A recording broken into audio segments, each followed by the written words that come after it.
as a pastor, it doesn't matter how vulnerable you think you want to be. You should be very careful of pouring your life information in the hands of those you are leading, particularly your struggles. Listen, it is one thing to, in quote, be very vulnerable. It is another thing to tell people what they can't handle. What you help people deal with in their life, believe you me, they can't handle it in your life. And that's why you need to be a leader who is also submitted under a leader. As a pastor, you pastor the church, but without having a pastor, you will hurt the work and hurt yourself. You see, truth in itself does not always set free. Truth can be a tool of bondage. So let's assume you find out that you begin to have emotional connection towards someone. You now call some people are leading. You won't believe this happened to us too.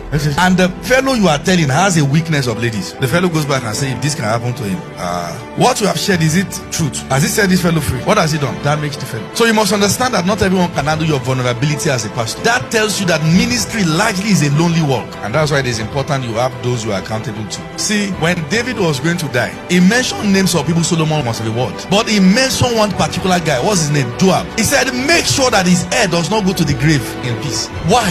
Joab was that soldier that knew too much of David's atrocity. So much so that at a certain point, Joab began to take decisions that was not instructed to take. Joab killed certain people that David was not happy about. And David could not do anything because of the information at the disposal of Joab. Be careful of creating Joabs because of your loose mouth as a pastor.